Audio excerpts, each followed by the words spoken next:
بالله عليكِ قولي لي مشكلتي أعمل فيها إيه بس من غير تجريح، وعايزة أعرف برضه آراء الناس في الكومنتات. يا جماعة ردوا عليه في الكومنتات، يالّا بينا نخش نشوف القصة بتقول إيه.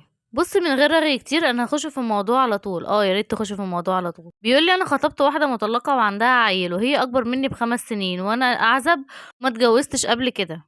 أنا أعرفها بقى لي ييجي سنة وهي بصراحة بتعمل كل حاجة علشان ترضيني ومش بتزعّلني خالص، وأهلي ما كانوش موافقين بيها بس لمّا قرّبت منهم وهُم عرفوها كويس، قالوا إنها كويسة وغلبانة وعايزة تعيش. وأنا عندي أخت واحدة وأمي صراحة ربنا بتعاملها زي أختي بالضبط.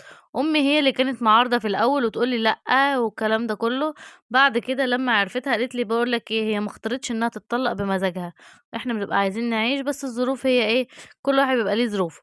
والله يا ست محترمة مامتك دي. وقالت لي الكلمتين اللي كل الناس بتقولهم أو الكلمتين المعتادين يعني، هو اللي فيه الخير ربنا يقدّمه ليك يا ابني والكلام ده كله. والبنت شهادة لله والله بتتعامل معايا كويس وحنينة عليَّ، وممكن أوقات كتير بسبب ضغط شغلي أزعّق لها وبتيجي على نفسها وهي بتصالحني.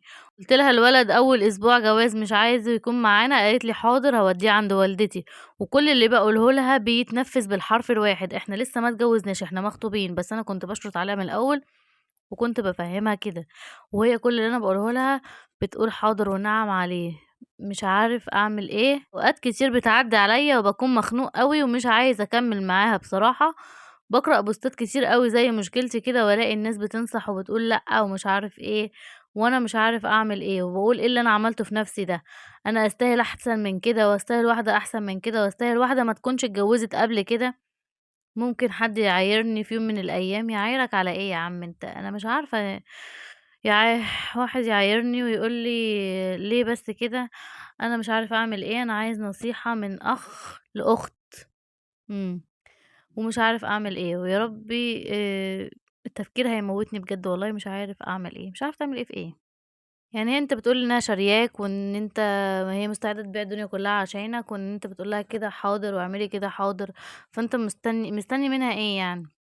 وبعد ده كله، بعد ما علّقتها بيك وخلّيتها تحبك وبتتشرّط عليها وبتقول لها الولد هتسيبيه عند مامتِك قالت لك حاضر ماشي، ومش عارف إيه، كل الحاجات اللي أنت بتطلبها منها حاضر ونعم، سمعًا وطاعة يا سيدي، وفي الآخر تقول لأ أنا مش عايزها. على فكرة والله العظيم أنا مش عايزة أقول لك كلمة ما تزعل منّي فيها، بس أنت بجد ما تستاهلهاش والله، لإن هي بتعمل لك بتحاول ترضيك وبتحاول تساعدك على قد ما تقدر، بس أنت بقى مش عايز ده، أنت عايز واحدة تطلّع عينك علشان تعرف إن الله حق. إحنا دايمًا كده بنحب اللي يجرحنا ونحب اللي إحنا اللي نجري وراه، ما نحبش أبدًا اللي يريحنا كده واللي يقول لنا حاضر ونعم ده إيه ده؟ إيه ده بتقول حاضر ونعم؟ لا، لا، لأ، أنا ما باحبكش، أنا أحب بقى حد يعاند قدامي ليه يا جماعة كده؟ ما هي سِت شارياك وموافقة بيك طَب أنت ليه علّقتها بيك من الأول خالص ليه؟ لمّا أنت مش عايز تتجوّزها أو أنت بتيجي أوقات عليك تفكّر إنّك ممكن حد يعايرك، ومين اللي يتدخّل في حياتك أصلًا تدّي الفرصة للناس يدخلوا في حياتك ليه أصلًا؟